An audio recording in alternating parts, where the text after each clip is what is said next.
out of your comfort zone, that to see and to be around people that you know and that you love on your way out to the road to space is really special. And also just being here the last couple of days, you really have an appreciation that, yes, of course, the focus is on these 6 women, but I'd be remiss if I didn't mention the experience that I've had. Even you took us into mission control yesterday and just meeting them. There's 10,000 employees here at Blue Origin, and all of the men and women whose lifelong goal it was to work at a company like this, and all their schooling, and just some of the most intelligent people that you'll ever meet, and all the hard work. I mean, this is not a small thing that is happening, and all of these people have dedicated their lives to moments like this. And so I just want to make sure we acknowledge that this is such a group effort to put these women into space for the first time. I should say, of all the interviews and press that I saw Gayle King do prior to this launch, one of my favorites was Mae Jemison, the first black woman into space, and she made a very clear point. She's like, there's going to be lots of emotions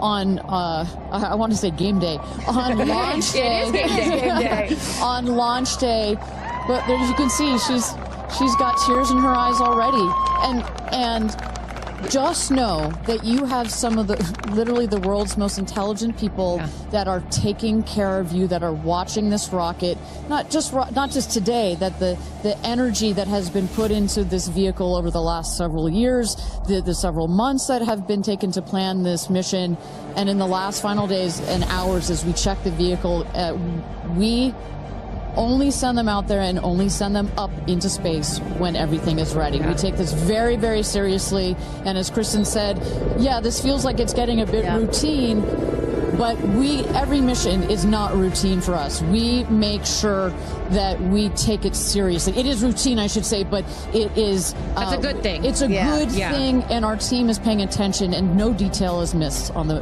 day of. And there's a saying that spaceflight is a team sport.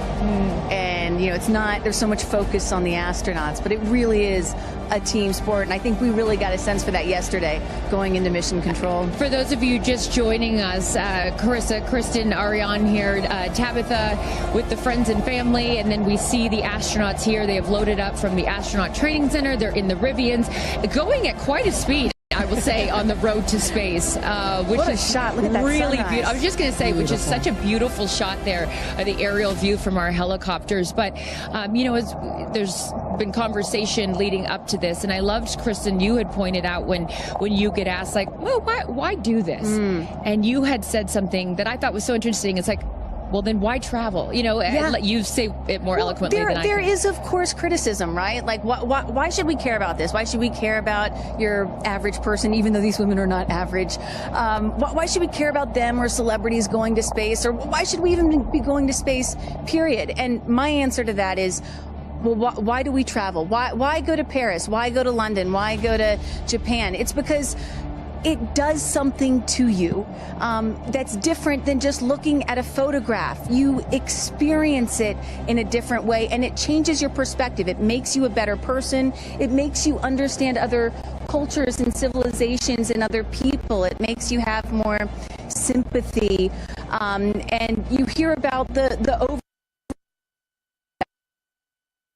come back to Earth, and it is where you more, and you realize that we are all just one. So I'm excited to see what they have to say. And I'm excited. Look, the moment has come here. So Ariane, walk our audience through sort of what happens next as they are approaching.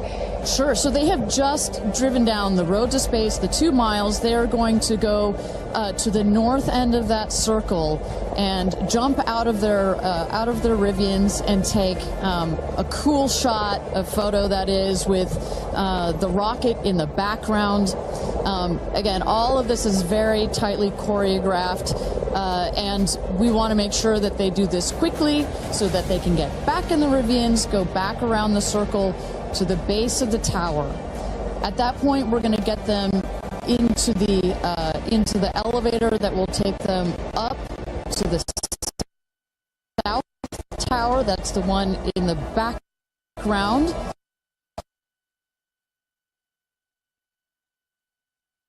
There, our crew, they are ready to load the crew into the capsule itself. This is safety is paramount at Blue Origin, so we want the minimum number of people out there next to the rocket for the least amount of time.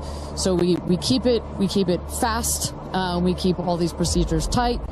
But we got to do a quick photo shoot by the rocket. I mean, so good. It's history, you know. We got to capture that moment. And again, for those of you just joining us, this is something that I was not aware of. That beautiful rocket right there, New Shepard, didn't come out until this morning, right? So explain a little bit more for those people that are just tuning in, sort of how the setup works. Sure, that is correct. So at about 2 o'clock this morning Central Time, we rolled the vehicle out there. You see on the truck. With the capsule already what we call mated to the rocket. You'll see here in a moment the rocket, it goes very slowly, just want to make sure we take care of our baby as well. Goes out there, the truck will turn the vehicle vertical, and at that point we connect all the pipes and the hoses to the vehicle, and we start loading the vehicle with propellant. Right there, it's empty. That's for safety and security reasons. That's also, it makes it easier to turn vertical. We'll load the vehicle with propellants all the way up to the last moment. We put in there, you heard it earlier in our webcast, liquid hydrogen and liquid oxygen. Those are the two propellants that fire into what we call our BE3 engine, our Blue Engine 3. And our team in mission control from that point on has got their eyes glued to their monitors to make sure that the propellants in the tank stay within bounds, within temperature bounds, within pressure bounds. As they make their way here onto, they'll take the elevator, right? They won't take the stairs. That is correct. Yeah. So we just inserted the elevator relatively recently. It makes it a little bit more comfortable as you're going up to the top of the tower. We're at about 3,000 feet above ground level in altitude up here in a dry, dusty desert. We just want to make it a little bit easier for them. And it's worth noting, too, so the 6 women are headed up. We saw Jeff is with them as well, but also crew member 7. Explain to those at home who crew member 7 is. Right. It's like, if you don't mind, I'm going to use a football reference Please for you, do. Aaron. And we come, I called you Aaron like your girl. Oh, my goodness. We're often confused. Oh, my goodness. So it's like the 12th man. There's 6 crew members that are going obviously in the capsule, but nobody from Blue Origin will be in the capsule. It'll be the crew member 7 that has been training them. We saw Sarah Knights as the second driver in addition to Jeff Bezos.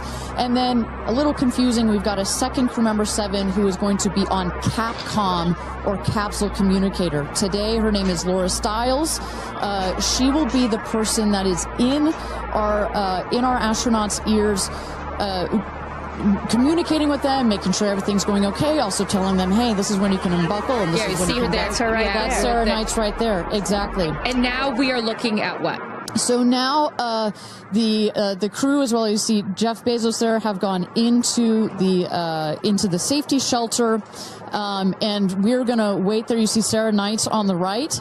She's gonna just communicate with the Blue Origin team that is at the other tower just next to the rocket to make sure that everything is set and sorted for them to do their final load. This happens very shortly here. We clock it at about T-minus 35 minutes, but we'll only do it when we're ready. And in case some of you are wondering what a safety room is or why it's there, it's, again, what Ariane was talking about. You want to keep these astronauts as safe as possible for as long as possible. Of course, they'll be safe when they actually get in the rocket, but just in case anything were to go wrong, we had the chance to go inside this room a few days ago, and it is, is it a bomb-proof room? Do you want to say that? I mean, it is. It is. And you feel it when you're in there. You're like, oh gosh, now this it is feels real. Yeah. And after going up that elevator, for us, I think that's the moment where we weren't even going into space, and all 3 of us were like, whoa, okay, it gets real serious. Yeah. But I love the access that we obviously have in being able to see these women before they go up.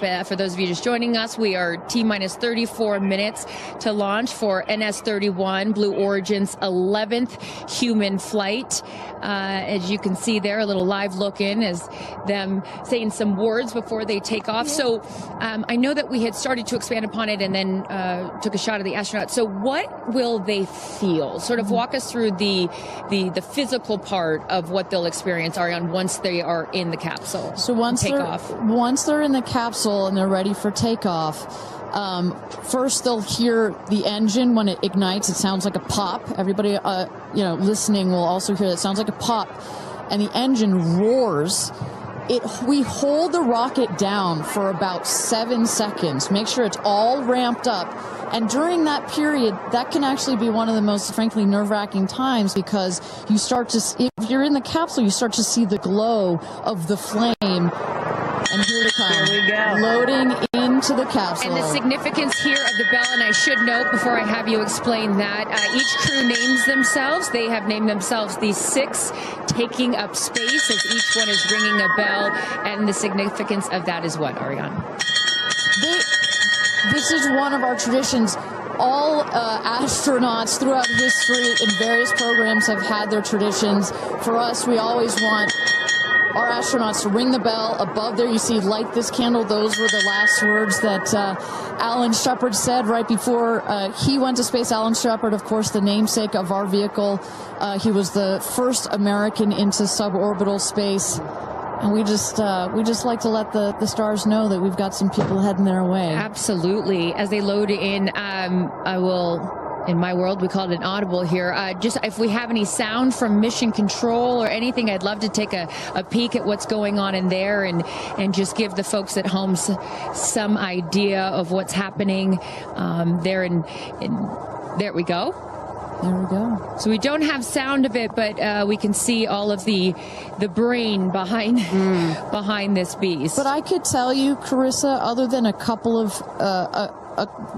of discussion points on the radio, honestly, it's about this quiet when you're in there. Really?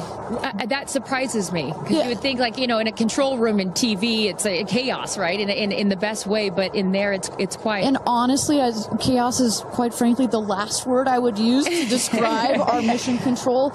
This team, they're working through very specific procedures on a very specific timeline. They've done their. We also want to keep the communication line open. If anything, if anybody's got to call it out. But it is a very well choreographed team we've got. And, when folks are wondering, what exactly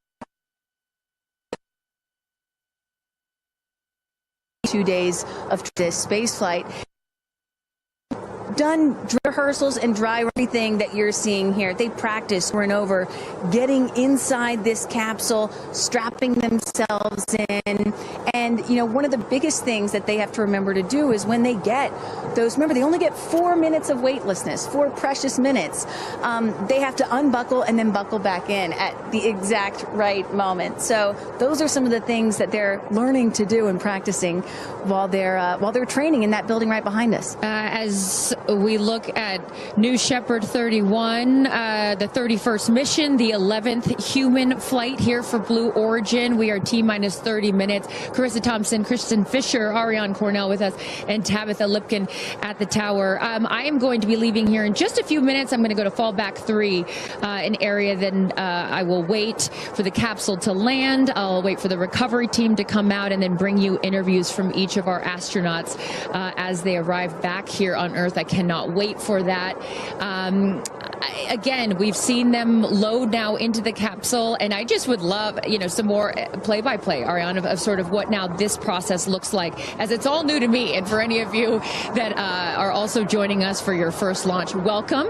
And now we'll let the experts tell us what's going on. So you saw them loading. You saw them loading into the capsule. They are getting into their seats.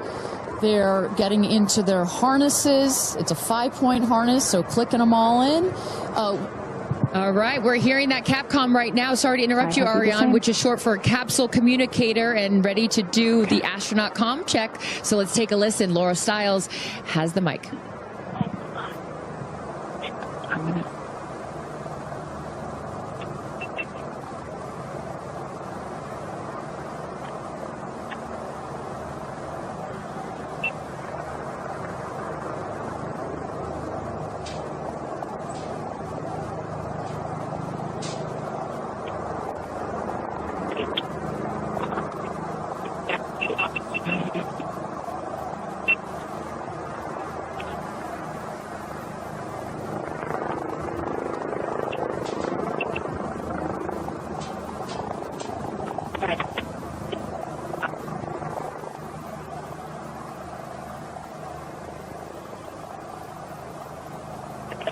nails look great.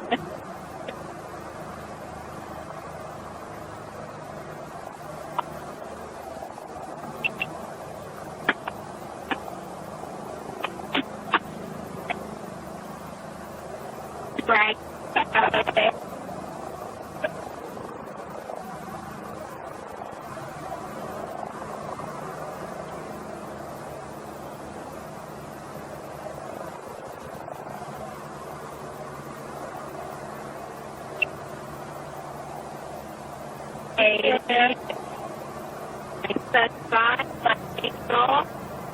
Right.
Welcome back, everybody. We are at T-minus 26 minutes and 50 seconds to go until NS-31.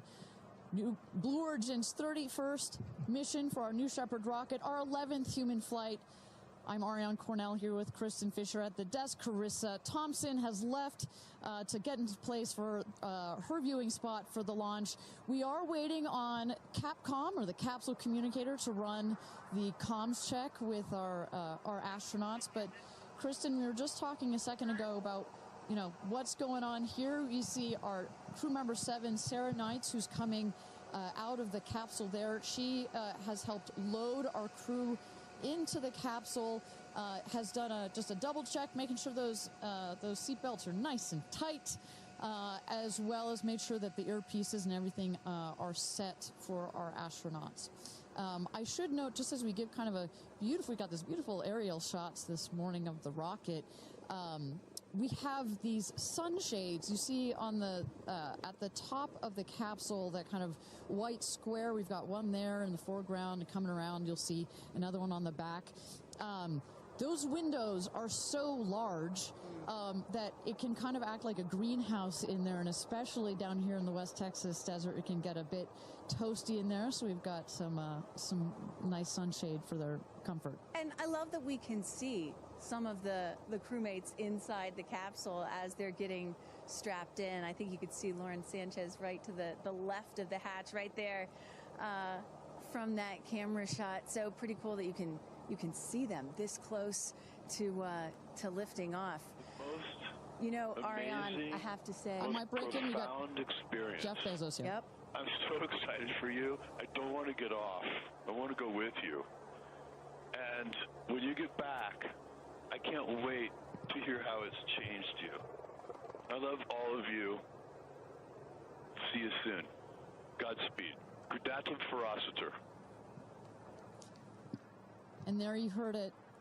Some words of support from Jeff Bezos, founder of Blue Origin, also astronaut himself from our first launch.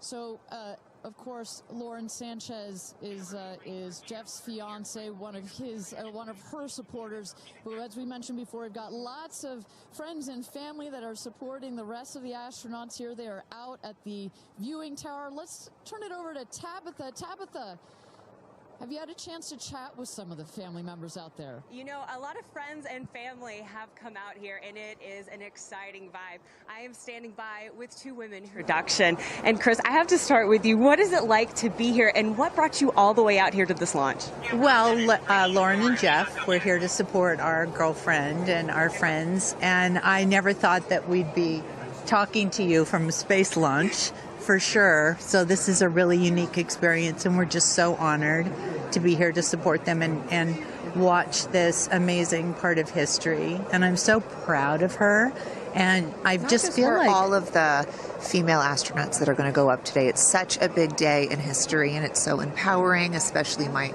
daughter is 7, and just to see something like this. And I mean, somebody said their grandfather was here that's 92, then they didn't even have transportation back then the way that we do now, and now they're going to space.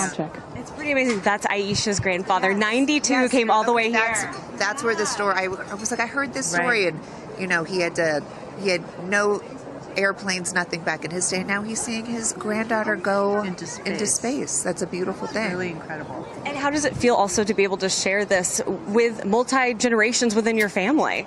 It's really something. It's just Kim keeps writing us because she was supposed to be here with us, and she's studying for law school, so she had a big test that she had to take. Again, something I'm very proud of, but she just keeps calling, going, I have such FOMO, tell me every minute of it. So it's very inspirational, and just super proud of the girls, every one of them. And it's a very brave thing to do, and I think it also just says something, like Chloe said, to my 13 grandchildren. Yeah. And what can you say to that too, for your children? Oh, I just think it's really whatever you dream of it is in our reach, especially in today's day and age. And dream big, wish for the stars, and one day you can maybe be amongst them.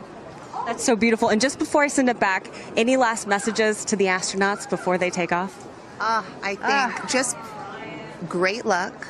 Be present. I mean, I'm so excited. I love the messaging that we keep receiving from the staff here at Blue Origin is don't film it through your phones, look through your eyes, be as present as possible. They will supply all the content that we need and to give to our families, but I love just being in the moment. Yeah, same. And we're gonna excited. Yeah, we're so excited. We're gonna be in the moment too here. We're gonna send it back to you guys at the desk, and we're gonna start watching. Love you, ladies. Good luck. Bye.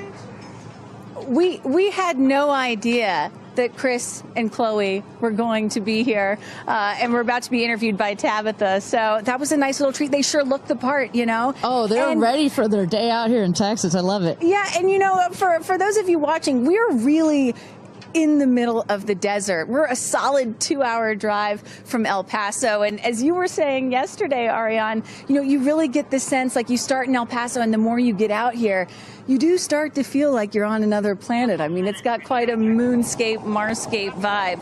And our guests that are here today, as we just saw in Chris and Chloe, are dressing the part. Well, so let's bring it back to the real stars of the show, our astronauts.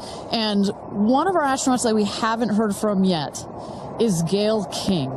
She has obviously a lot of emotions going into this flight. Let's hear what she has to say from this interview with Tabitha Limkin just a couple of days ago.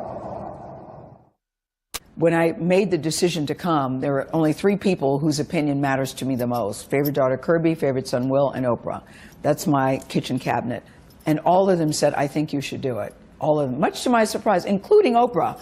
I really thought she was going to say, nope, I don't think you should do it. And she was like, do it. She said, I really think you should do it because you've been talking about it. And when it comes back and you're not on it, you're going to be kicking yourself saying, I could have gone and I didn't. And I don't want to have to hear about it for the next few years. And, you know, I think everybody in this group is a storyteller and explore, and to be able to take this message and tell other people what it was like from our different perspectives, I think is very significant.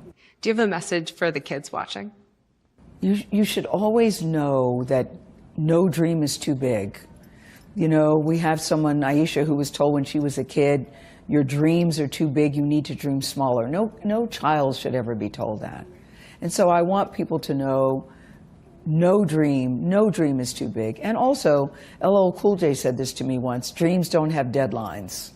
Isn't that good? That is real good. Dreams don't have deadlines. I've never forgotten that he said that, and I believe that as well. What are you taking up with you?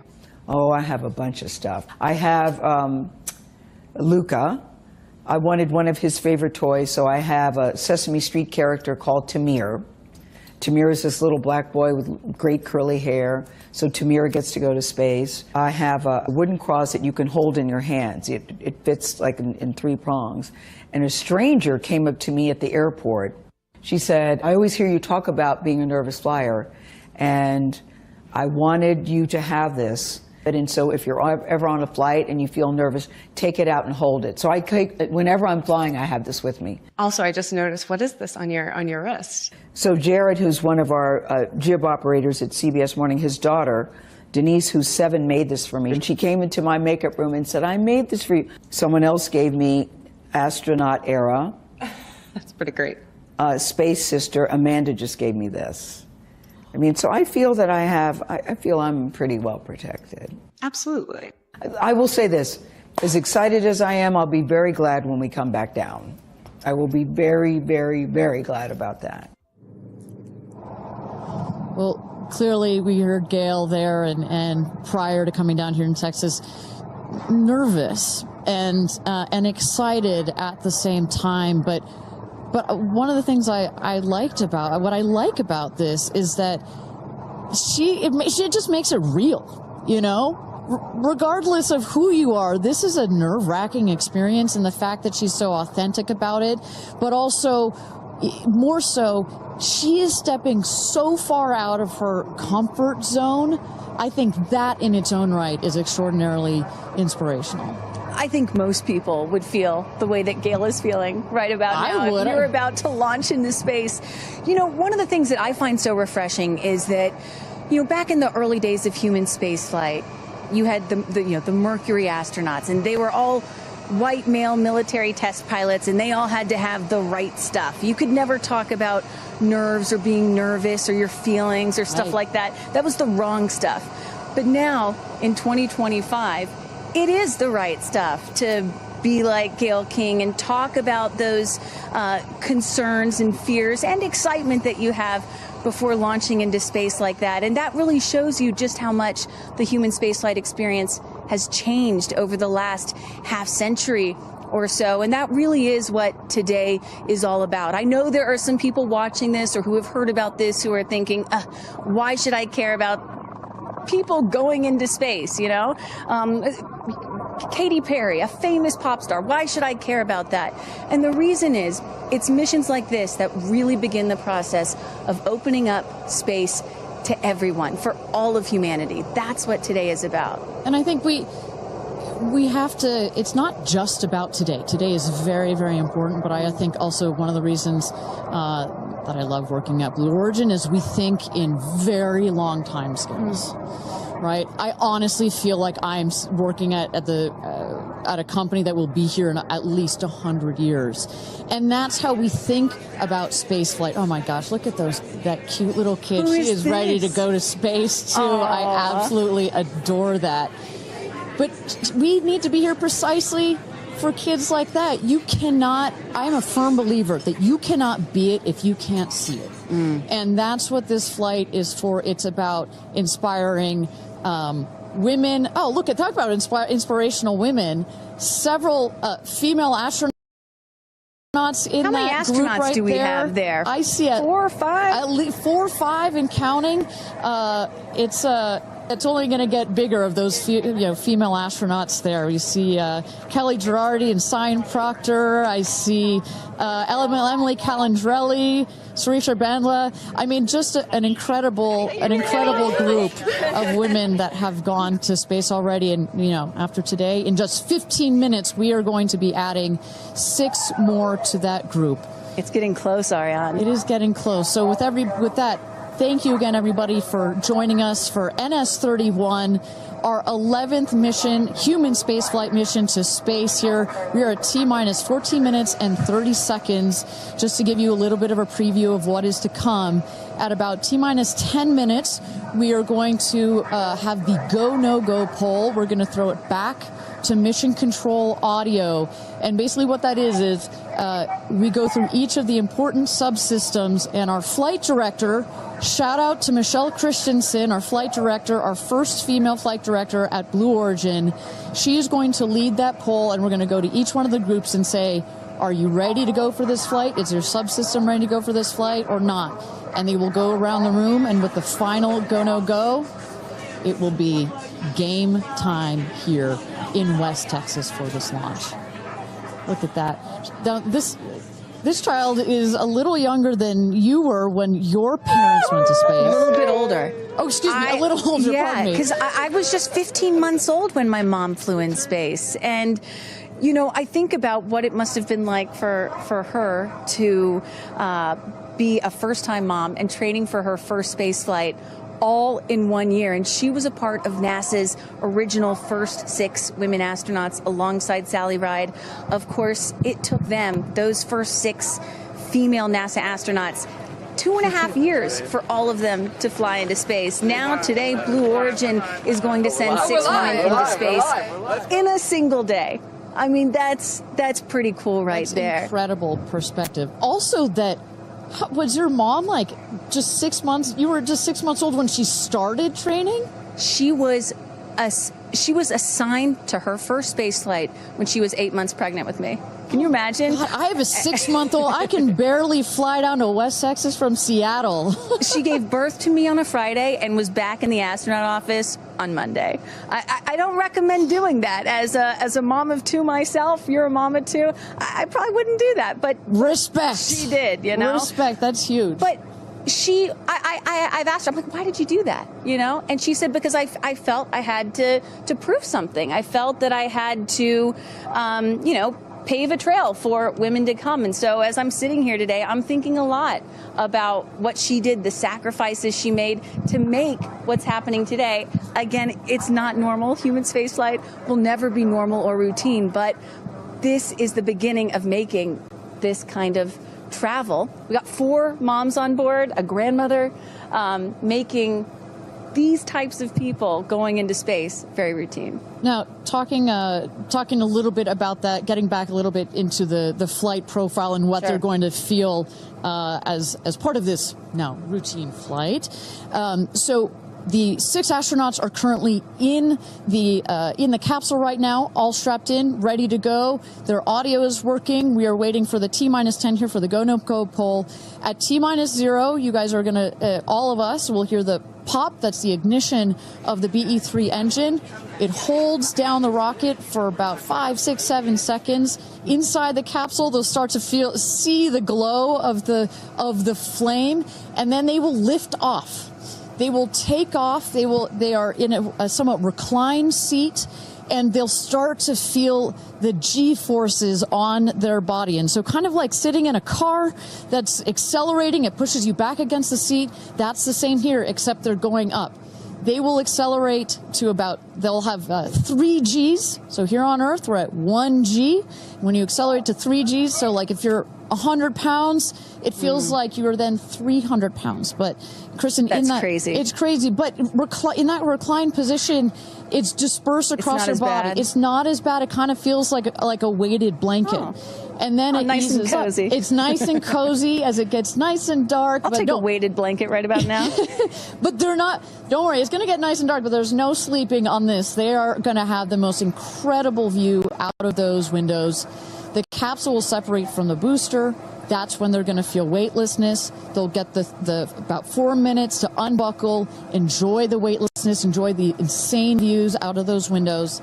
They'll buckle back in, come back through the atmosphere. That's actually when they're going to have the peak G-forces. They peak at about 5 Gs. Which is kind of counterintuitive. You wouldn't think that you would feel the max G-forces on the descent, but that's when you do. But that's when you do, and it's kind of like, because you're coming back through the atmosphere, right? It's thin up there. You come back through the atmosphere. It's thick. It's kind of like diving into a pool. It kind of goes boosh against you at 5 Gs, but then it eases back up. And we deploy the parachutes, and they come floating down at about 10 to 15 miles per hour for a nice soft landing here in the desert. At the last second, there's an air cushion that comes out. Go. Booster. Here's gonna go, Paul. Go. Ground. Go. Inco. Go. Safety. Go. Capcom. Go. Engineering. Go. This is the flight director. New Shepard is go for launch. Booster, commence terminal count. Protocol flight. Yeah, baby, go for launch. My favorite words. It's getting real. T-minus 8 minutes and 51 seconds. Until our 11th human space flight, the first all-female crew flight to space. All 6 of our astronauts are loaded in the capsule, waiting for just 8 minutes and 30 seconds to go here. Now, Kristen, we just kind of walked through the flight profile, what it's going to feel like for our astronauts. Oh, we got Carissa up on the tower to chat with more friends and family. Carissa, who you got out there? I don't need to introduce the incredible woman. I don't need to introduce the incredible woman next to me, who is a ray of sunshine. Oprah, you are wearing yellow because Gayle's call sign is sunshine. Yes, right. And all of us, the whole family is wearing yellow today. And I, you know, we've been friends. It'll be 50 years next year. We've been friends since we were 21 and 22. And I have never been more proud of my friend than today.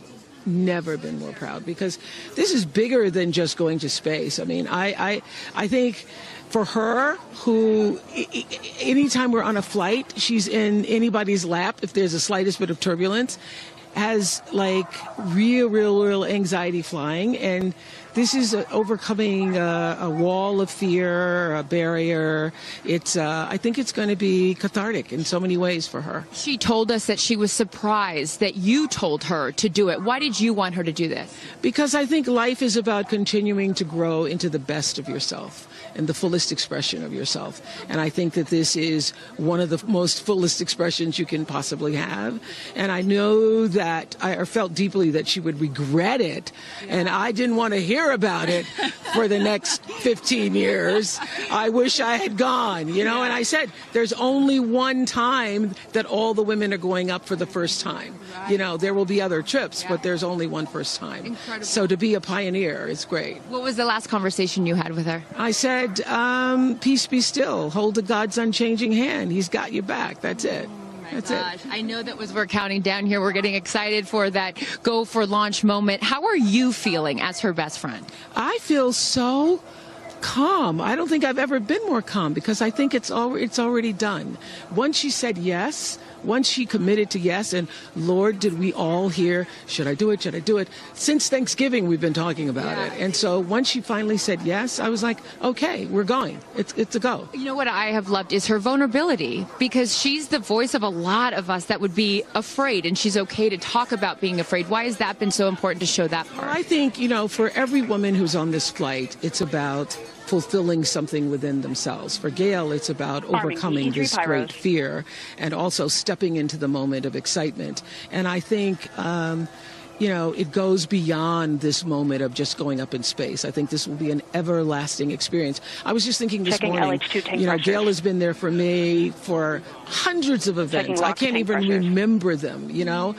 But you will never forget this day. None of us will ever forget this day. Well, thank you for being here, for her, for us. I mean, this is just, it's a historic day, and it's only fitting that you are here front and center as a ray of sunshine that you are, Miss Oprah. Thank you so much. Thank you so much. You're next, you know. I'll send it back to you, Ariane. Thanks, Carissa. Wow, to see Oprah down here. No, I'm not besties with Oprah, not yet anyway, but if Oprah told me to do anything, I would do it. I don't think Gayle had a choice after Oprah said, girl, you got to do this. She had to do it. Ariane, we are under T-minus 5 minutes until these ladies hopefully launch into space. And, you know, you were just talking about what these women are going to feel when they launch. But let me tell y'all watching what we may hear, because we have one of the most famous singers on the planet on board, and there is a chance that we will get to hear the audio inside and hear what these soon-to-be astronauts are saying and possibly singing while they're weightless. So I can't wait for that moment. I'm also hoping she comes down to Earth and does like either a Fireworks Part 2 or E.T. Part 2. I think that's going to be, and I think, but let's stick on this point for 1 second, Kristen. I think one of the incredible parts about this crew is their ability to tell the story coming out of this in their own unique way. The way Gayle can go on TV and talk about it. Amanda can go and continue to advocate for women more broadly about it. The way Katy can sing about it, etc. The way Carrie Ann can produce films about it. That is what is so special about this crew in particular. And that is what's so special about this new era of space flight. This is not NASA. This is not governments. It's not the U.S., China, or Russia. This is the commercial era. These are private companies, and this is Blue Origin sending the first all-female crew into space since 1963. And this is all going to happen so fast in just a few minutes, about 10 or 11 minutes from launch to landing. And don't worry, guys, I did the math. In case you're wondering, total duration of this mission is just about 3 Katy Perry fireworks songs. So play that song 3 times. That's how long this mission's going to be. Fantastic. Well, so at T-minus 3 minutes to go until our 31st launch of New Shepard, our 11th human space flight. Just to tell you what's coming up here. At T-minus 2 minutes, we send the show over to the vehicle. It goes into autonomous mode. Command engine controller ready to start. We have our team, of course, in mission control that have their eyes glued to the screen there. There you goes, mission control, quiet and intense. There's one of our crew member 7's capsule communicator, Laura Stiles. She is communicating in the ear of our capsule, in the ears of our astronauts.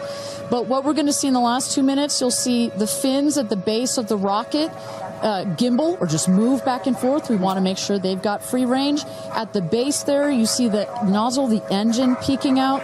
The engine as well is going to gimbal, going to move. Both in conjunction together, those two Pressing systems. propellant tanks to flight pressures. Those two systems guide the rocket. And when you are out there at this moment, this rocket feels like it is alive. It feels like it is a living, breathing, hissing thing, right? And there's the gantry pulling back from the rocket. T-minus 2 minutes and counting. Transition to onboard hydraulic pumps. And this right here is the moment that they've been training for. 2 days, becoming a crew, becoming a team. After you go through an experience like this, it's more than a team. It's almost like a family. You are so tight to go through something as intense Executing as this. aft fin built-in test. And everything looking really good, Ariane. So far from mission control, everything is clean and green for this launch. T-minus 1 minute to go here.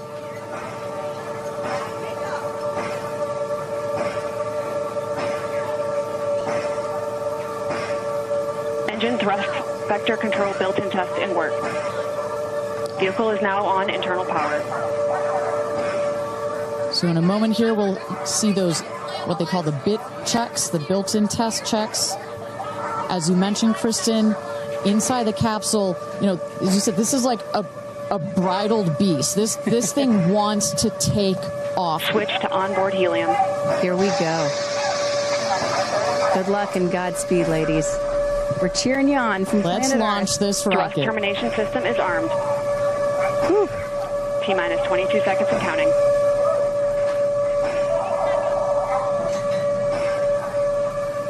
Go to internal. T-minus 10, 9, 8, 7, 6, 5, 4, command engine start, 2, 1, ignition.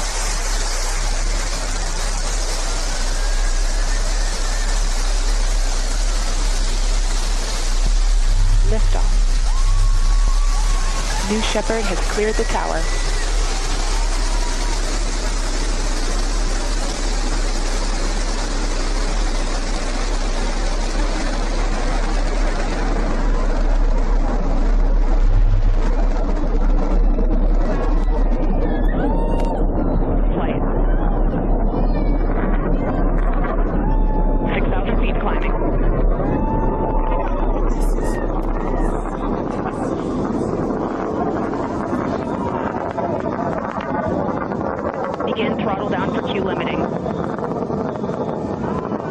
Mission response looks good.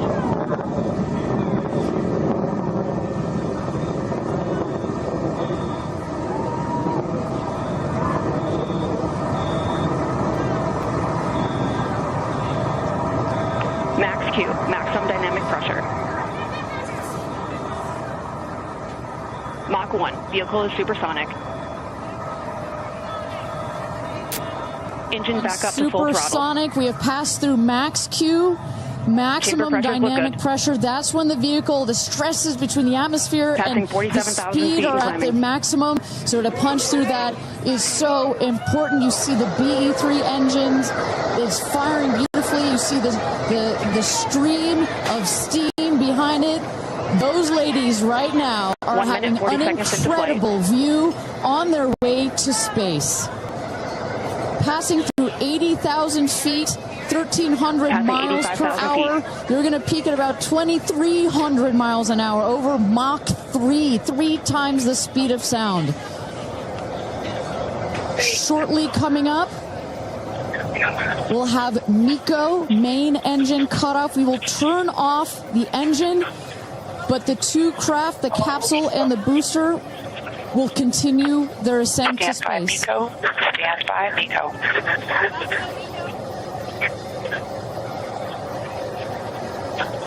And our...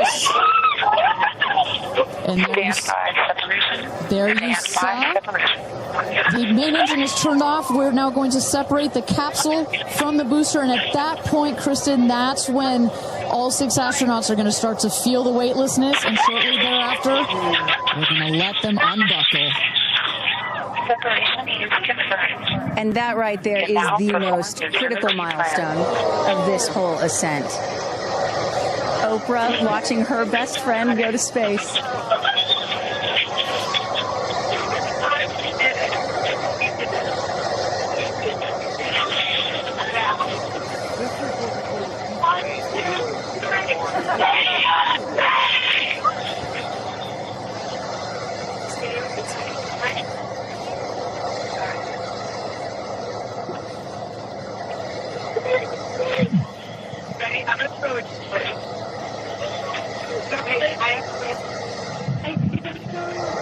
And the two craft is separated.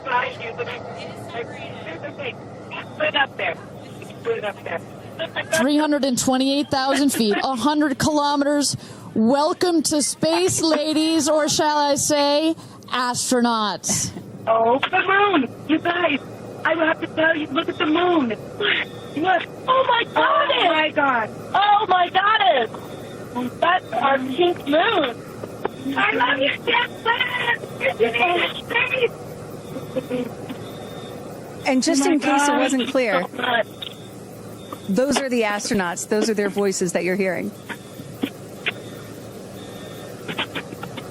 And there, they have hit apogee, the highest point in flight. Well over 345,000 feet, well over the Kármán line. Wow.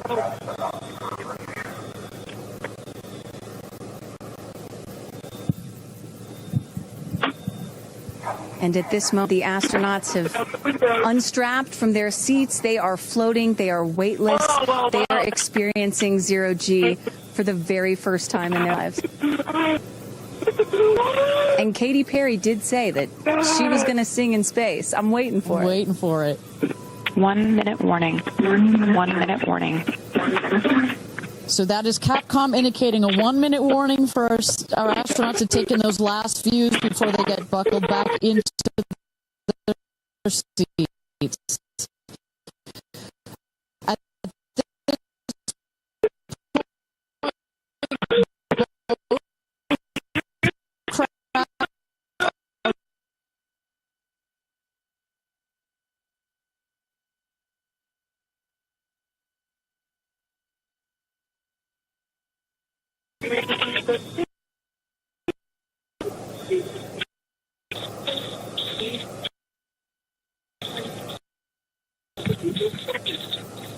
Oh my God, guys, look at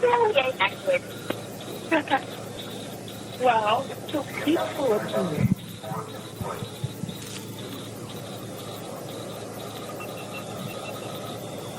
And you hear Dragon. that? Report status. Copy. With report status.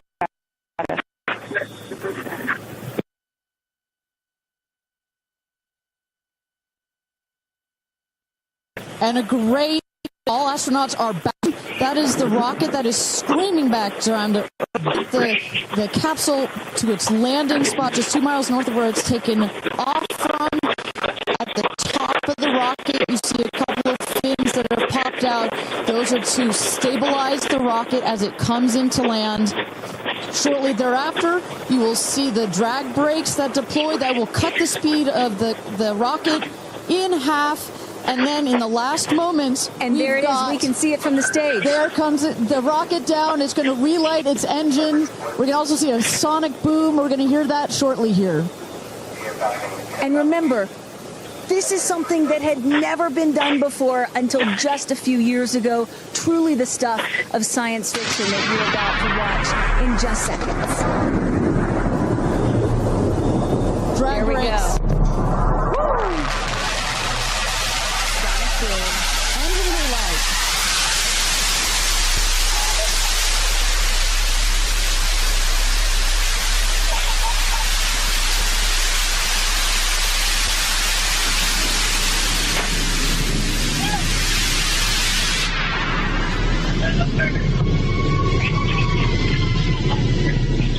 And booster touchdown, welcome home, New Shepard. Picture perfect landing right there. Picture perfect landing. Right on target. You see that dust kind of creates this dramatic cloud that that reveals the beautiful rocket that has just taken these ladies up to space and back. And I love the echo across the mountains. Is that what I was hearing there? That's what nice you were hearing. You heard the sonic boom, then you heard the engine relight, and all of that reverberates in this big, beautiful valley in West Texas. Stand by drogues. Stand by drogues. All right, shortly here we're waiting to see the drogue parachutes deploy from the crew capsule. Those are like the guide parachutes. There go the drogue parachutes. Just free-falling right there until those drogues came out. And then next will be the main parachutes that get pulled out.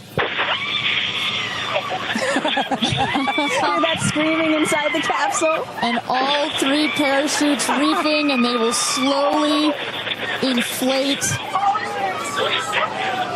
slowing the capsule to a nice, smooth 10, 15 miles an hour. They are cruising back home. 3 good parachutes.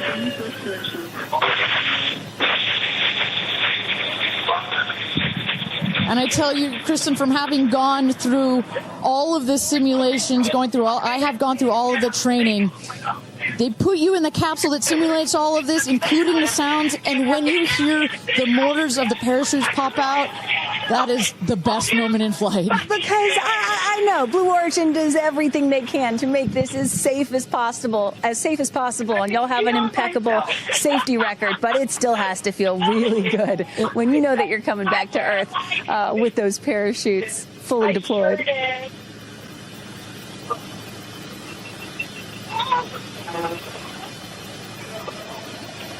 And we can see the capsule just over our shoulder here, going to be landing north and east of the launch pad, coming down softly and beautifully. 500 feet.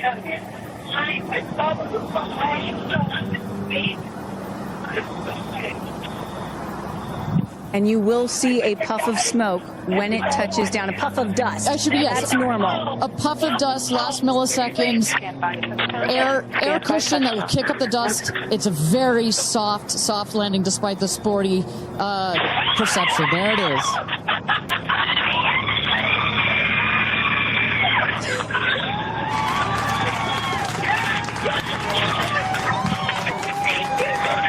Touchdown. Congratulations and welcome back to Earth.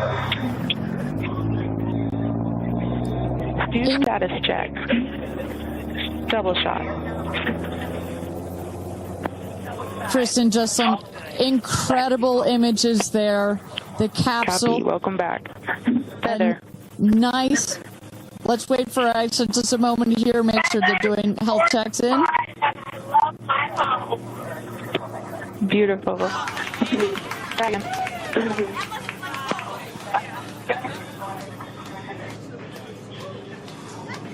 Yes, and as you heard it there, everybody seemed to be just as ecstatic to be back here, back on Earth. Everybody appears to be fine. Beautiful shot there of the capsule down in the desert. As we were just saying, it looks like a tough landing, but it is an air cushion in the last milliseconds that just makes it even softer. I will also note the parachutes landed very close to the capsule. That's just an indication that there's not very much wind out here today. A beautiful day for a launch and landing. A beautiful day to add 6 more names to the roster of astronauts that have been over the Kármán line into space.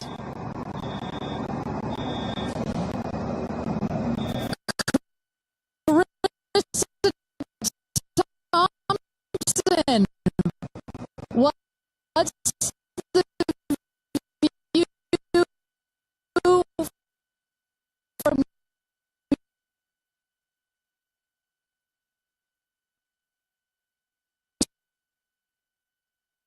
It's you guys as with Orlando Bloom jump in the car to go meet. Pretty and only imagine how these astronauts, now that we can officially deem them astronauts, are going to feel. I can't wait to get their reaction. We are headed out there now. I will check back in with you as soon as I have them. Sounds good, Carissa. And as everybody can see, she is those recovery crews are screaming out there. So we actually send them out as soon as we spot the capsule. And there's little Rose, Katie's daughter, who is just Daisy, excuse me, who has just seen her mother go to space and come back. I'm sure she cannot wait to say hello. So, but as I was mentioning, the recovery crew is heading out there. We send them out as soon as we can see the crew capsule and spot the crew capsule descending. There will be at least 2 trucks that go out there. What you'll see is they will come around the capsule. We also have crew member 7 who's in there.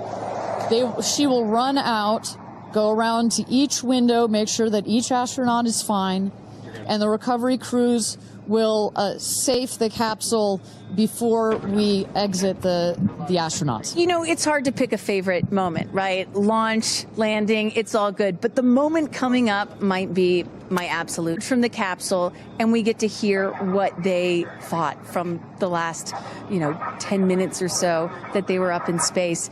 And I think one of my favorite things that I've ever seen in covering space, certainly with Blue Origin, was that moment for William Shatner, Captain Kirk, as he emerged from the capsule.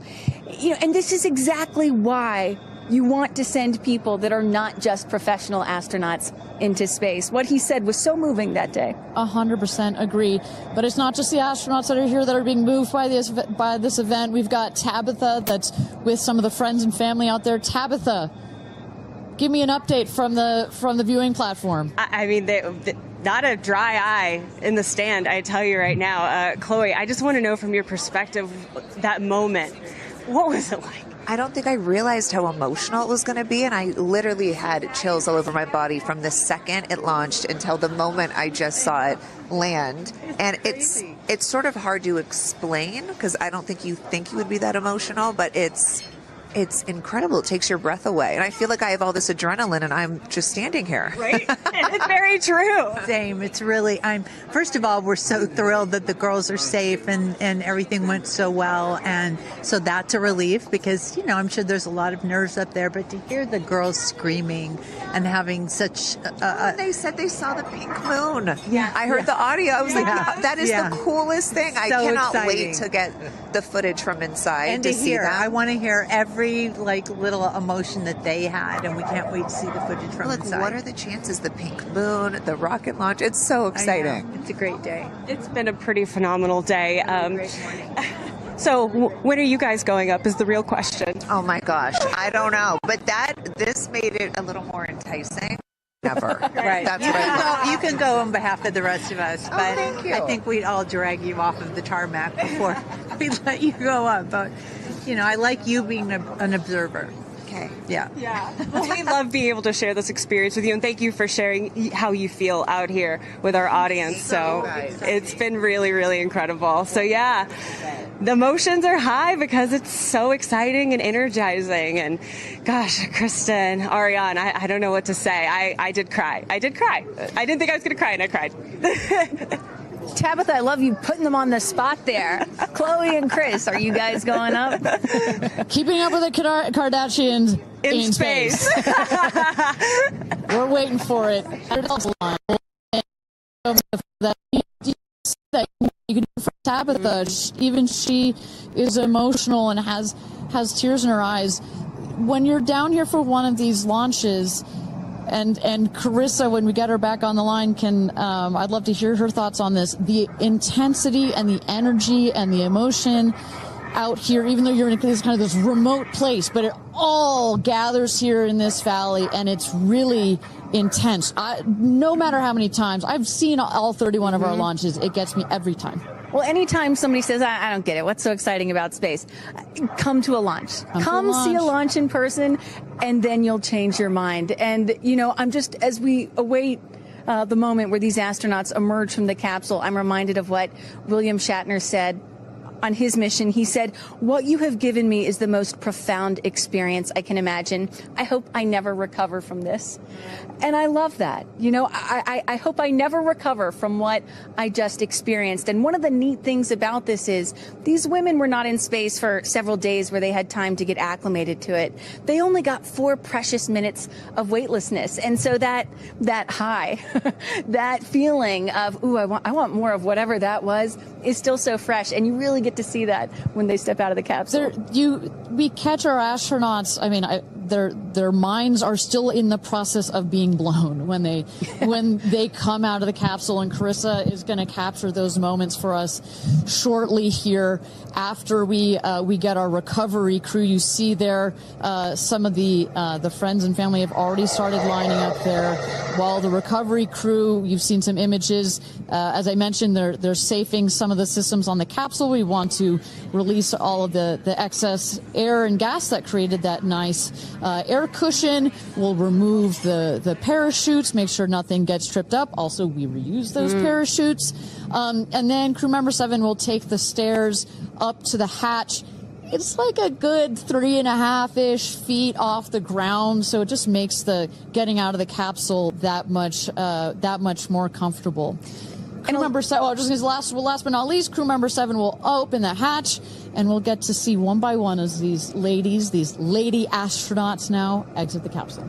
And a lot of people are probably familiar with seeing, NASA astronauts or Russian cosmonauts emerge from a spacecraft after a long duration flight on stretchers or, glorified. They need some assistance because they've been exposed to zero-G for so long. Not these astronauts. They're not going to need any assistance. That's one of the beauties of a suborbital spaceflight. You feel great. You don't have to deal with space sickness, right? Exactly.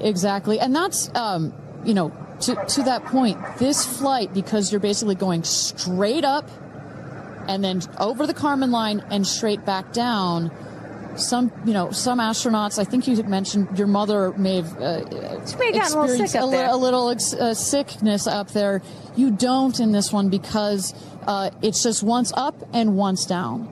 And you get that nice zero-G floating sensation and you buckle back in. You don't have it's not as extreme. So do you have an astronaut that you're looking forward to hearing from the most? It's really hard to pick. Yeah. I have to say I'm a huge Katy Perry fan, so I'd love to see what her feelings are. Also, as a mother, our kids are close in age. What does that feel when you have young children? You saw her get so emotional in her pre-flight interview. Is that still the weighing emotion, or is she still just, oh my God, I saw the stars, I saw the curvature of the Earth? What's going to come out of her her mouth, but really her heart. And is that Jeff Bezos out there right by the capsule? Kind of hard to see. That is correct. That is Jeff Bezos, our founder, on the left, as well as Sarah Knights, our crew member 7. And I just want to thank our viewers for joining us. NS-31, New Shepard's 31st mission to space, our 11th human space flight. From all parts of this flight, for the booster, for the capsule, for our astronauts, a completely successful flight, one of the smoothest flights we've had so far.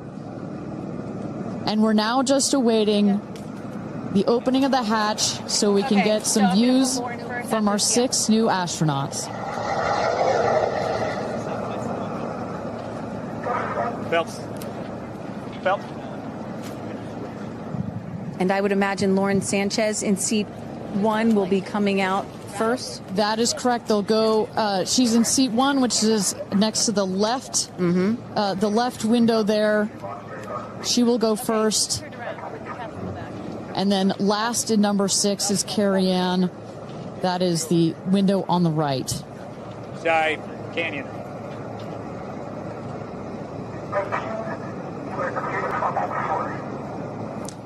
You see those vans arriving. Those are friends and family.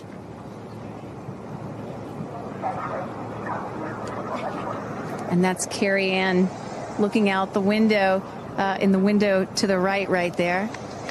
Lauren Sanchez on the left. And you really get a sense for just how big these windows are. I mean, when you're inside this capsule, it's almost as though you're getting a full 360 panoramic view. One of the cool features of this capsule, the largest windows of any spacecraft. So over a third of the surface area of this craft is windows.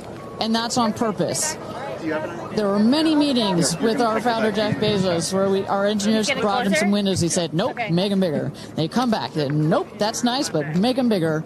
And what you get here, why is that so important? So many of our astronauts have said, when I got on my seat, I looked at outside my window, and I turned around, and I looked at the other 5 windows, and my brain created a panoramic view, a panoramic photo of it, because so much of the capsule is windows, and it makes for just an incredible experience.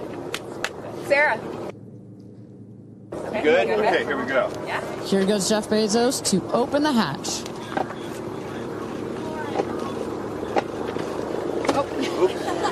She didn't really close it again. Come on out, guys.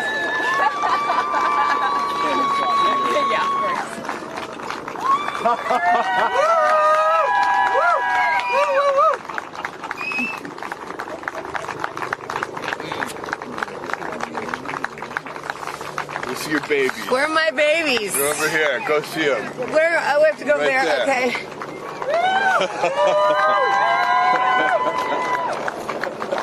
Katie! Woo!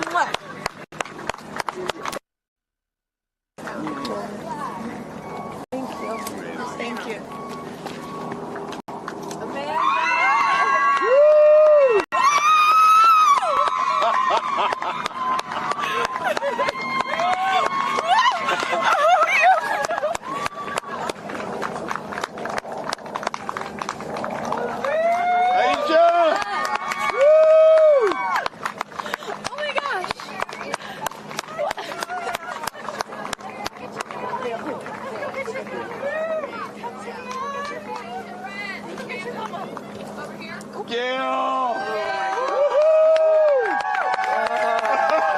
I just have to have a moment with the ground. Let me just appreciate the ground for just a second. Thank you, Jesus. Oh my God. That was amazing. Yeah. It was amazing. I'm so proud. So proud of you. Oh, there we go.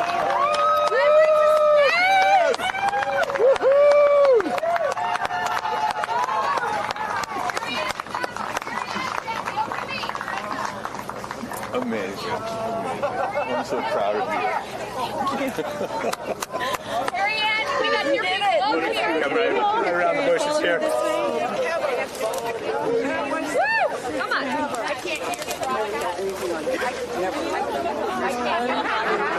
I have no, it's not working. So someone just tell me when we're on. Does anyone have our app?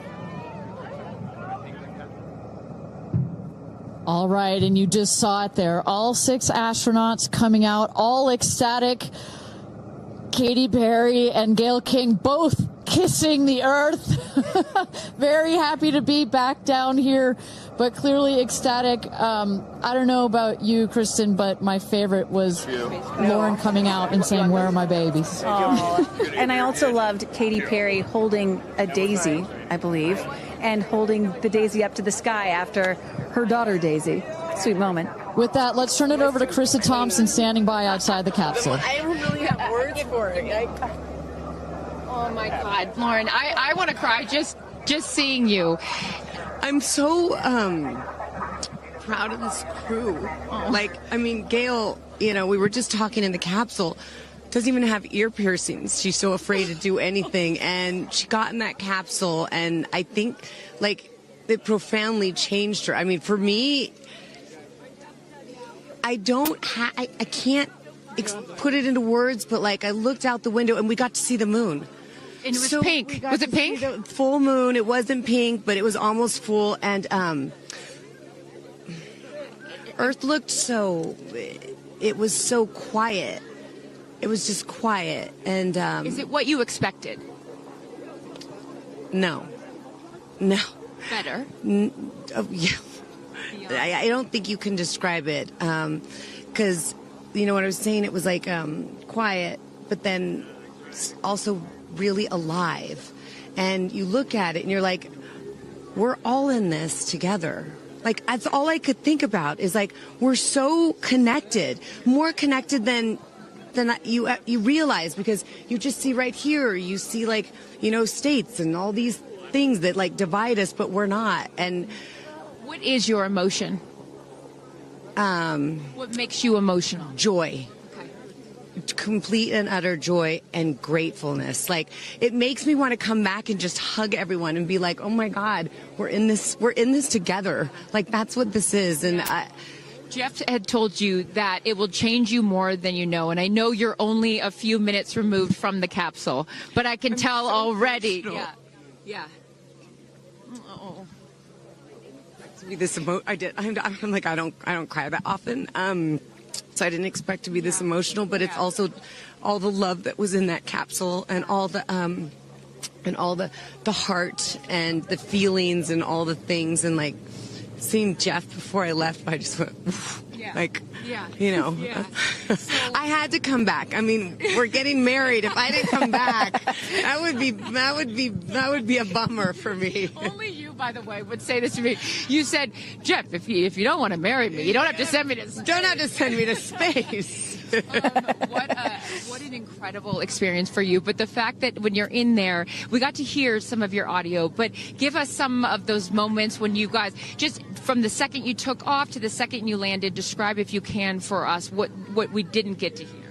It was a feeling of joy and, like, and camaraderie. It was a feeling of gratefulness. It was a feeling that we're doing this. And, you know, Alan Shepard, I told you about this, did this same exact flight, and he became the first American in space. And 6 women just did the same flight that he did it. Oh, I just want to keep hugging you. It's really cool. Yeah. And I hope that more people get to see this, because I feel, I don't even know how much it's going to change me. And I want to thank the Blue team. I mean, look at them. I mean, they work so hard to make sure this vehicle gets up and safe. And I'm so proud of you. I'm so proud of you. It's one thing to say you're going to do it. It's another thing to actually do it. And I know there's a phrase in your family that life takes off on the other side of fear. And here you are, just having landed back on Earth. And now you are officially, Lauren Sanchez, already adding to your extensive resume, you are an astronaut. Congratulations. Thank you. I'm very excited. I'm excited to share it with the world, and I'm so grateful to everyone here. I love you. Go be with your family. But to process and download what just happened to me. Well, get on in here, Amanda.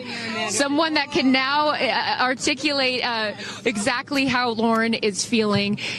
Lauren being so candid about overcome with emotion. How are you feeling? I know, Amanda, this has been a dream of yours, a long-awaited dream, and now it is finally official. You are an astronaut. Congratulations. Thank you so much. You know, I usually have nice words to say, but in this moment, I just want all survivors to know that you can heal. No dream is too wild, and that if it's so wild out there, like going to space, you can absolutely make it through, and it can absolutely be possible. You mentioned to us prior to going up, you said that you needed to go to space to heal. I know you're only a few minutes removed from this incredible experience. Do you feel healed? You know, I had a zero-G indicator that I didn't know if I would bring, and I ended up bringing it. Okay. And explain for the folks at home that don't know what that means, what it is that you're holding. Yes, the zero-G indicator is something all astronauts have that floats once you hit space, lets you know you're there. I brought a promise that I wrote to myself. I've talked about that. And share for what is this right here? Yes, and this one I didn't know if I would bring, but I ended up bringing it and floating it, and it's the hospital van from the day.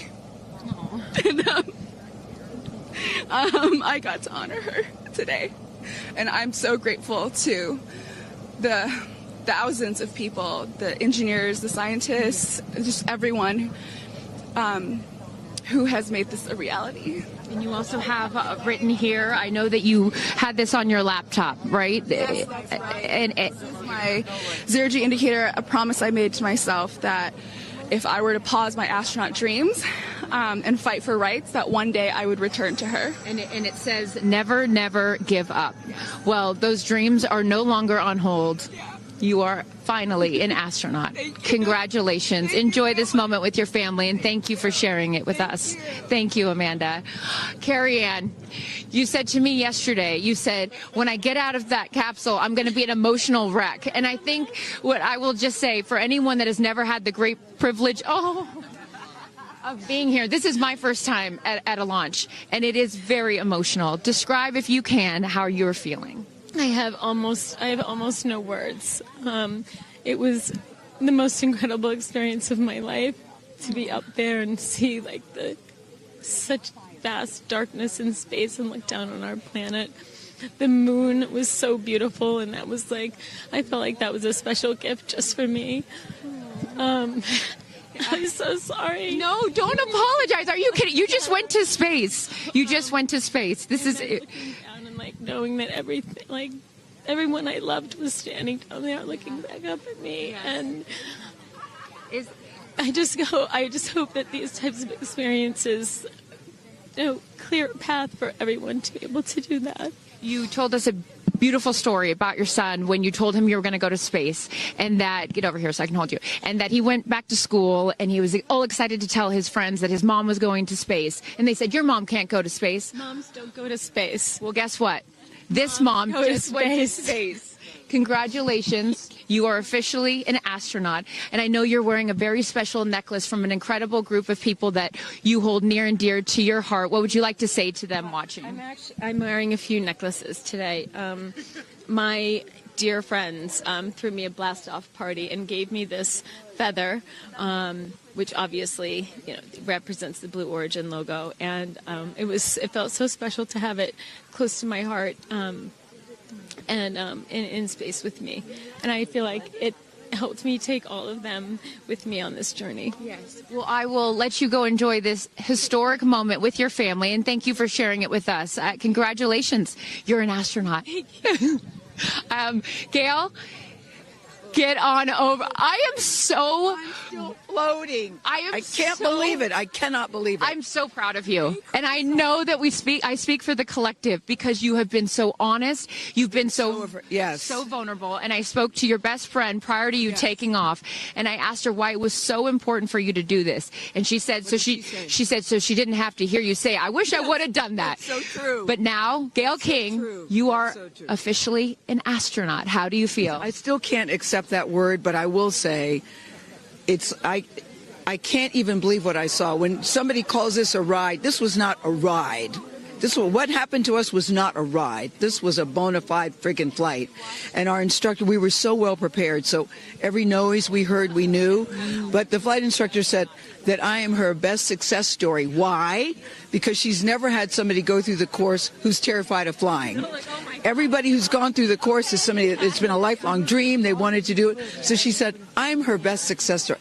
I'm so proud of me right now. I still can't believe it. I still can't believe it. I was just going to say, prior to the launch, you said that you would be so proud of yourself if you went through with this. And you did. What was the best part, Gayle?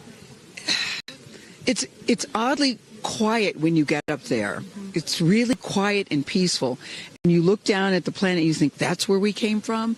And to me, it's such a reminder about how we need to do better, be better. Do better, be better human beings. And what do you mean by that? Processing. Well, it's so nasty and so vitriolic nowadays. And I mean, if everybody could experience that peace that we had up there and the kindness and what it takes to do what we did, all the people that safely, I'll never, ever, ever forget. And when we were up there, have you talked to Katy yet? I have not. Okay, when we were up there, after zero G is very difficult. You know, all the training about this is how you get in the chair and this. I look like a friggin' moose getting in the chair. It was like, just let me get in the chair. Let me get the seatbelt on. But, you know, we had a very do this. How would you describe it? It's very difficult because you're floating. But the best part was when we got back in our seats after zero G's, Katy sang "What a Wonderful World." She did? Isn't that nice? Oh, come on. She sang "What a Wonderful World." I see dreams. Oh, yes. Oh. Because we'd been asking her to sing all the time, and she wouldn't. And then, because everybody said, sing Roar, sing Fireworks. And she said, it's not about me. I wanted to talk about the world. Wow. You know, isn't that nice? You got to ask her about that. That's really special. And when Lauren got out, she was overcome by emotion for a lot of reasons, and rightfully so. But she spoke to the group and how close you guys have all become because of this experience. How would you describe the camaraderie that you guys now have together? I would say that we are forever bounded, because you can't go through what we went through to look out for each other, to help each other, and not be changed by that. You know, it really is a true. People throw the word around, but it really is a true sisterhood. But it speaks to how we were set up for success. The training was so, I can't stress this enough. The training was so friggin' good. We were set up for success. And it went exactly as they told us it was going to. Every boom that you heard, the drones, the drogues coming out, the parachutes coming out, it went exactly as they said.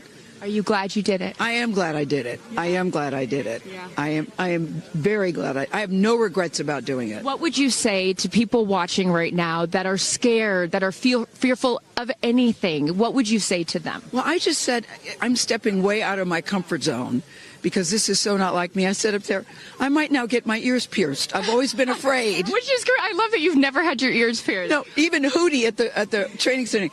You don't have your ears pierced? I go, because it hurts. Oh, my gosh. But I mean, for people that are afraid, Eleanor Roosevelt once said, courage is doing something that scares you, but you do it anyway. And I stepped out of my comfort zone in a way that I never thought was possible for me. And now that I've done it, I really do feel I can take on anything. Anything. Congratulations, Gayle King. You are an astronaut. Thank you, Chris. I am so excited for you. I'm so excited for you. And I'm going to go with you to get your ears pierced, because I want to get another hole right here. Go enjoy this with your family. Thank you so, so much. Aisha, oh my goodness. Congratulations. Congratulations. You are officially an astronaut. How do you feel? Also, how do you look perfect after just going to space? I mean, my goodness. I will never be the same. I mean, when you get up there and you see the Earth, and it's so beautiful, and it just fills the screen, and it's not just your window. It's like everybody's window, and there's no boundaries, there's no border. There's just Earth. It's incredible. You know, Gayle is so honest that this wasn't her dream, but this was a dream of yours. How do you feel now that you just achieved it? Like I picked the right dream. And when we landed, I said, Exuma, I'm good, Blue Calm, but I'm ready to go back. Wow, really? Yeah. What was the best part for you? The best part for me, actually the whole thing. But we got in and we counted down from 10. And then I started to hear some singing. And when we lifted off, everybody, you could just feel the energy in the capsule. And when we got up there and we got out of our seats, we all just looked at each other. And there was this moment, and I can't wait for people to see it on the video, but there was a very special moment between all of us. And it's just beautiful. It's so beautiful. Yes. Where is your grandfather? Your 92-year-old grandfather, who I know you were so excited to bring. What did he say to you when you got out of this capsule and got to see him for the first time? He said, I was really worried for you, but then Oprah squeezed me. Oprah has a way of making us all feel just a little bit more at home and a little bit calmer. I know your father is watching down on you, and he is your angel. What do you think he's thinking right now in heaven? I think he was like, woo! To have the opportunity to have flown his star in my flight bag and to have a perspective that very few people get to have of Earth, I just feel a renewed connection to everything in life and where we are, and I can't wait to go back out there and pour what I've learned into the world. You have given so much to so many, and I know there are a lot of people watching right now, some young boys and some young girls that are inspired constantly by you. What would you like to say to them? Dream it, plan it, and go and do it. I never really thought I could go to space, although I really wanted to go. And today just confirmed that dreams are real, and sometimes reality is wrong. Your dreams just came true. Congratulations. Go enjoy this with your family. Thank you for sharing your experience with us. Katy. Of the group. No, you're not the crier of the group. Feeler of the group. No, you are not. I'm crier. I'm going to tell you something right now. You are officially an astronaut. Thank you so much. How do you feel? I feel super connected to love. So connected to love. I think this experience has shown me you never know how much love is inside of you, like how much love you have to give, and how loved you are until the day you launch. We had these incredible shots of Daisy watching you as the rocket, it'll make me cry, as the rocket's going up, and she was so proud. Just kept saying, Mommy, Mommy. And I know you'll feel the same way when you watch it. And you brought a real-life Daisy up. That's it was right. important for you, not only because it's your daughter's name, but why else was that important to bring it? Daisies are common flowers, but they grow through any condition. They go through cement, they go through cracks, they go through walls. They are resilient. They are powerful, they are strong, they are everywhere. Flowers are, to me, God's smile, but it's also a reminder of our beautiful earth and the flowers here and God's smile and the beautiful magic that is everywhere, all around us, and even in a simple daisy. So to really appreciate it and remember it and take care of it and protect it. Gayle shared with us the song that you sang when you got up there. What a wonderful world. Why was that important to sing that particular song? I've covered that song in the past, and obviously, like, my higher self is always steering the ship, because I had no clue that one day I would decide to sing a little bit of that in space. But I think that it's not about me. It's not about singing my songs. It's about a collective energy in there. It's about us. It's about making space for future women and taking up space and belonging. And it's about this wonderful world that we see right out there and appreciating it. This is all for the benefit of Earth. You have done so many incredible things in your life, selling millions of records, selling out stadiums. Where does this experience rate for you? This experience is second to being a mom. Wow. Yeah, that's it. That's why it was hard for me to go, because that's all my love right there. And I have to surrender and trust that the universe is going to take care of me and protect me, and also my family and my daughter. Because, like, I am full up from being able to get that gift of being a mom. And to go to space is incredible. And I wanted to model courage and worthiness. Mm-hmm. And fearlessness. You did. You said you wanted to go to space for the fearless women in your life as well, your sister and your mom. Yeah. What was their reaction when you got to see them after you got off the capsule? I have only seen my mom, and I was like, "Are you okay, Mom?" She just knew. She knew. She was totally okay, and I'm sure she was speaking in tongues underneath her breath, as she does all the time. She would do that for anything else, but definitely today. But she was so super confident. My mom, she has this thing where she can see. I mean, even down to the name of, like, the capsule being tortoise. I know you spoke to all of your fans about that the capsule's named tortoise, the feather on the side, the symbol of Blue Origin, all of those gave you confidence that this was the right thing for you to do, correct? Yeah, because I just asked for a sign from the heavens, from my angels, and they're like, well, here's the feather, which is what your mother calls you, and if that's not enough, the capsule's named tortoise, which is your second nickname that your mother calls you. And I'm like, okay, I'm going. Yeah. I got the message, and I'm gonna get the message. Before I let you get back to your family, I just have to ask you, describe for us, because you're so brilliant at putting, words together and describing moments that we can all appreciate later. How would you describe the moment when you took off and then the moment you landed? The moment, I mean, it is the highest high, and it is surrender to the unknown, trust, and this whole journey is not just about going to space. It's the training, it's the team, it's the whole thing.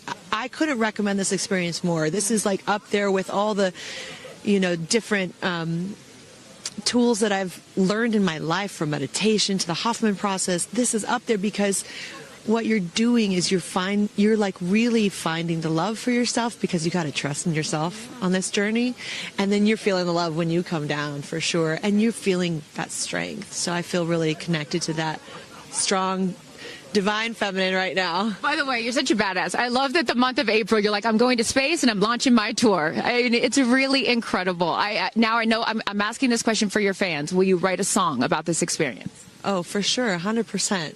And not only that, I got to reveal my set list for the tour on a butterfly. How apropos. Incredible. Just flying in space. I don't know if anyone's ever in space. I don't know if anyone's ever done that before, so I'll just... Well, there's a lot of things that you have done first. You are now officially an astronaut, and let me just tell you, on behalf of everyone here at Blue Origin, our webcast, and everyone, all of these individuals that put this incredible thing on, congratulations. Thank you so much. Thank you for sharing your experience.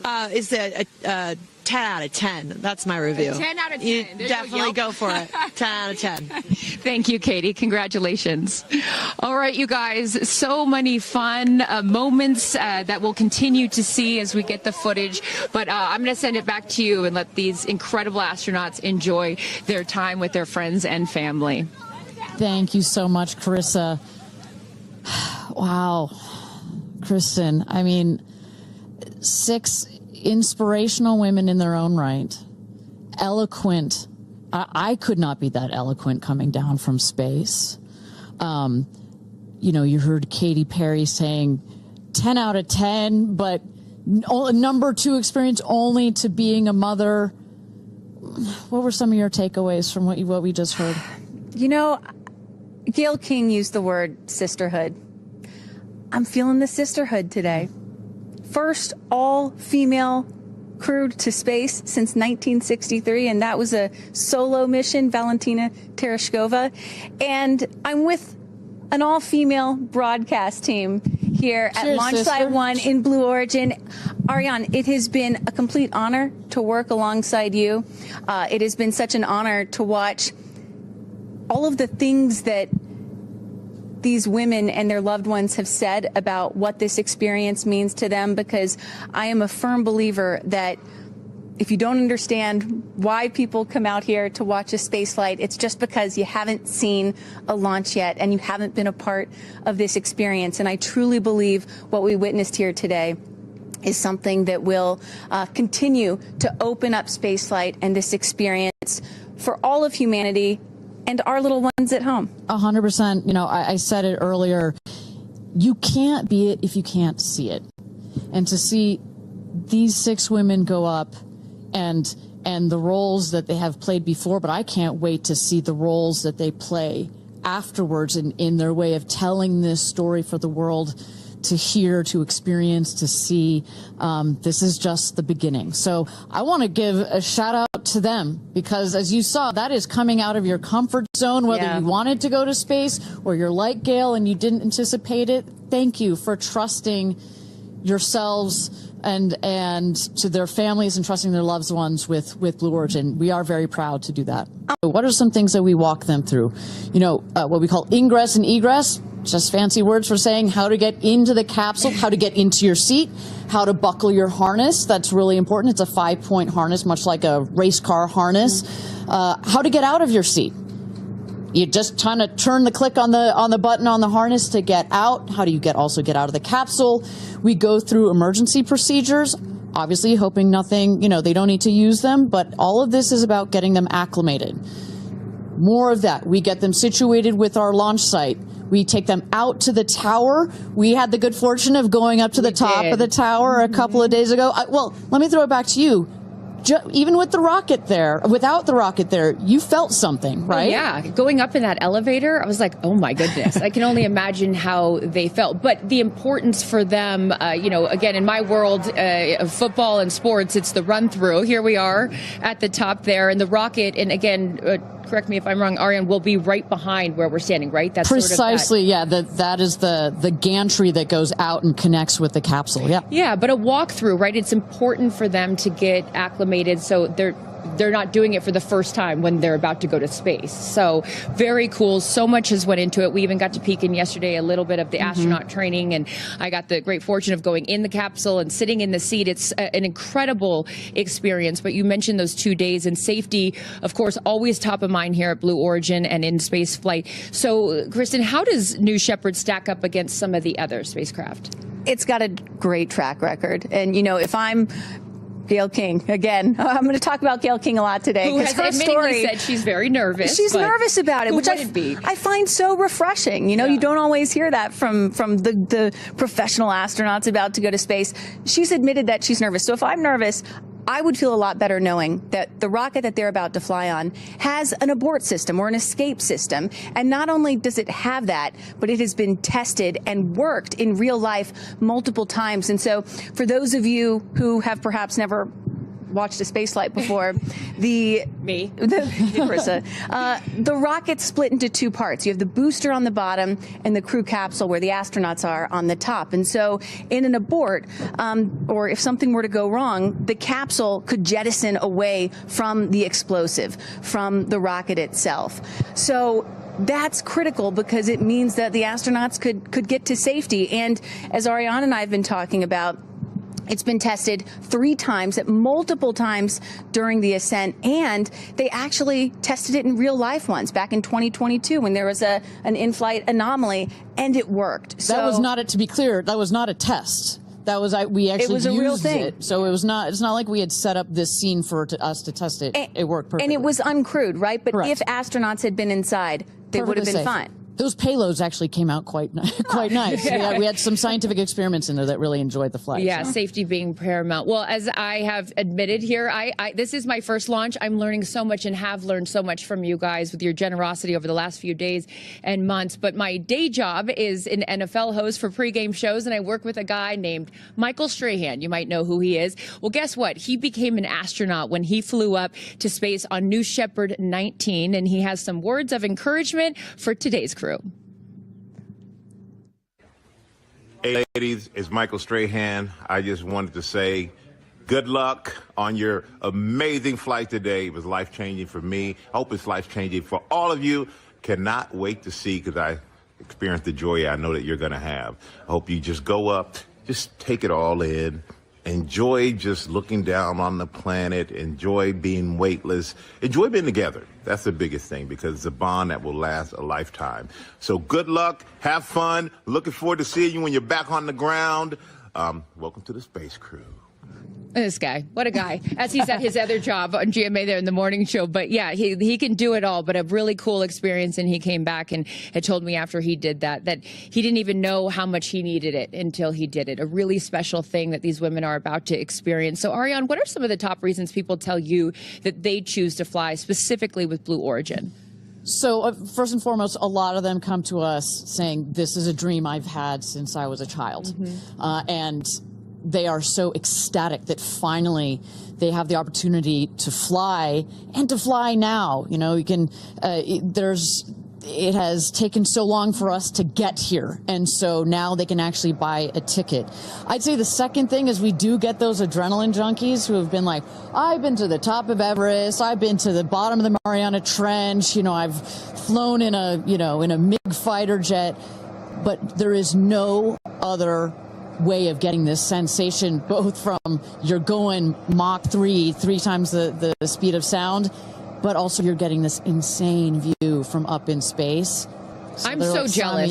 I'm glad you, thank you. You teed me up for the sign up, because guess what? It is as easy, I can't believe I'm about to say this, as scanning a QR code. If you want to go to space, scan that QR code right there on your screen. This is, I mean, my goodness. It's like going to a restaurant and, you know, yeah, scanning you want to see the menu or you want to go to space. But here you go. You can join the manifest and book your flight on New Shepard. It is as easy as that. Absolutely incredible. But for those of you just joining us, my name is Carissa Thompson alongside Kristen Fisher and Ariane Cornell, and we will be taking you through the launch of New Shepard 31, Blue Origin's 11th human flight. And in just T-minus an hour and 6 minutes, our crew of 6 women, Aisha Bowe, Carrie Ann Flynn, Gayle King, Amanda Wynn, Katy Perry, and Lauren Sanchez will emerge from right behind me. Now that the sun's up, we can show you. Astronaut training is over my shoulder here. They'll emerge from the door where we saw Tabitha a little bit earlier, and they'll hop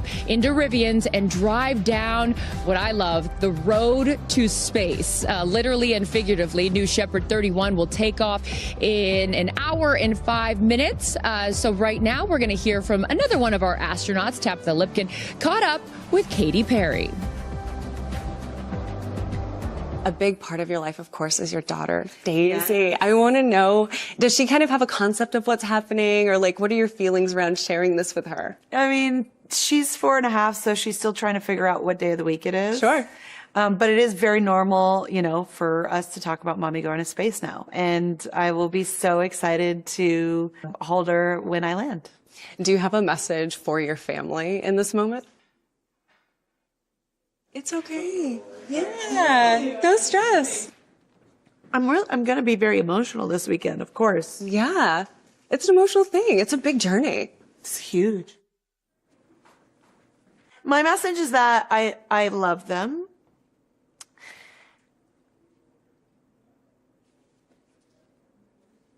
And I can tell. You've got so much love in your heart, and I appreciate you sharing that with me, especially in this moment. Take all the time you want. The message to my family is that I love them so much, and I'm so full of love, and I am so grateful to be representing a fearless female in my family, which is a domino effect from my mom, from my sister, and definitely something I feel from my daughter. What are you taking with you to space? I'm taking bracelets that represents the pillars of my foundation that I started with my sister called the Firework Foundation. I'm bringing almost 300 of them so that I can bring them back home for the 6th, 7th, and 8th graders that get to come to Camp Firework. They're going to be so excited. They're going to be very excited. Mm-hmm. It's really for those kids to inspire them as well, to never put limitations on their dreams. I'm going to be bringing a daisy, a real-life daisy from the Earth, to remind us that, you know, the Earth is very precious. I'm also launching a tour on April 23rd in Mexico, and I'll be on tour for the rest of the year. And I think it would be pretty cool to reveal my set list for that tour in space. Is that what you're going to do? I just might. Whatever you can look forward to? Just on a little nugget? Little nugget, yeah. So with that, take advantage of it. Like, what's your message to your fans? Thanks for being on this journey of a lifetime with me, and what a ride it already has been and will continue to be. Obviously, buckle up. Oh, I love seeing her vulnerable, right? I mean, we always see her, she's tough, she's all this, but showing that emotion, that's a real thing. I saw her little daughter Daisy yesterday, and she's wearing her all pink astronaut suit, Love and she it. keeps going around being like, my mom's going to space. It's such a cool thing. And for all of you Katy Perry fans out there, I know there are a lot of them watching. It must be cool to see that, and revealing the set list, which is also very cool up in space. But Kristen, today marks the first all-female crew on a Blue Origin flight. What does that mean specifically for you? It hits home because, my mom was a member of NASA's original 6, NASA's first class of women astronauts. Dr. Annalee Fisher there, and that's my dad, Dr. Bill Fisher on the right, who is also an astronaut. And, which is incredible, by the way. Like, both of your parents being astronauts is just, wow. And they both, I'm actually wearing the necklace that they both flew into space today. Wow. And so with my mom, it took that entire class, NASA's first 6 women astronauts, it took them 2.5 years for all 6 to fly into space. You're adorable. And it's so cute. And now Blue Origin is sending 6 women into space in a single day. I mean, that's progress right there. And then on top of that, my mom was the first mom in space. I was 15 months old when my mom flew. And so I'm really relating to little Daisy, Katie's 4-year-old today. But, back then when she flew in 1984, there was some people thought it was really impressive and incredible what she was doing, but other people were like, my gosh, how can you leave your 15-month-old baby back on Earth? And so today, here we have 4 moms, 2 mothers at the desk, a grandmother going up in space. Yeah. I mean, it's truly generational progress, and it's just so cool to see. And I got to shout out to my daughter, Clara, who's watching at home, who is so upset that she can't be here today because she wanted to meet Katy Perry. But hey, you got to go to school. So I got to go to school. I should mention to you that actually we at Blue Origin, we've got these what we call our business resource groups. So they're groups that you can join as the employees, and we've got one for the Black community, the Latin community. But we also have one for the parents at Blue, and we call it New Fisher.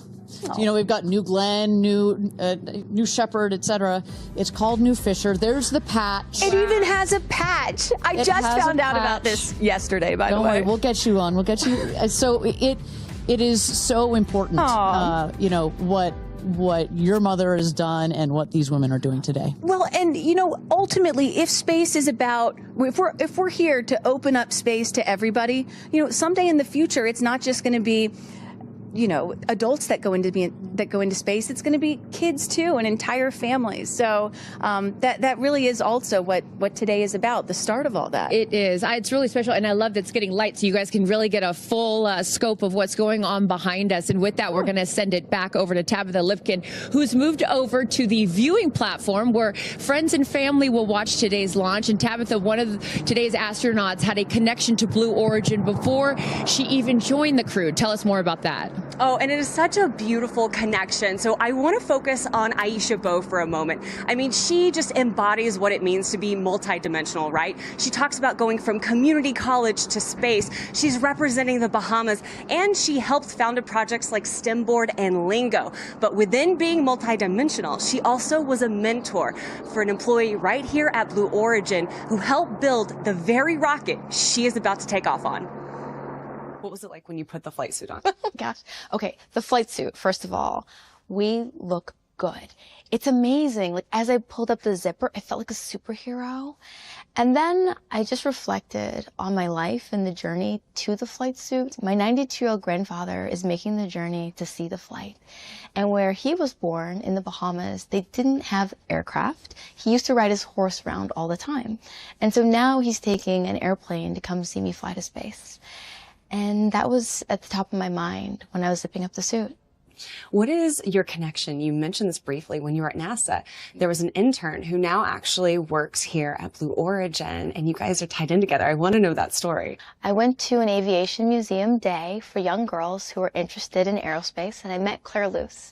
And she said, I want to be an aerospace engineer. And she asked if she could come visit. And I was like, yes, of course. Well, that one day turned into me mentoring her, and that 13-year-old girl became a 16-year-old who had an internship at NASA, who then decided to become an aerospace engineer. And today, Claire is working on the very same rocket engine I'm going to fly on. And so to know that when I step in that rocket, that someone who I've known since she was 13 has had her hand in making sure it's safe means all the world to me. I mean, just an incredible story, right? To have that connection with Claire. And you know, Aisha's also been a big proponent of Club for the Future, which is Blue Origin's nonprofit, where you can get free space-related lessons, but also we're sending postcards to space. And Aisha specifically is sending postcards all the way from India, Kenya, the Bahamas, and all across the United States. Pretty remarkable. Oh, that's such a great story. Thank you, Tabitha. We will check back in with you in just a little bit. But in seat number 1 will be Lauren Sanchez, who has seen her fair share of human flights from the ground. And I had a chance to catch up with her to discuss her flight to space. You know, we talked even years ago about the idea of you guys doing this, and now it's coming to fruition. So take me through that journey, the all-female space crew, sort of, and how we got from the idea to it actually becoming a reality. All-female space crew, can you believe it? Can you believe it? I can't believe it.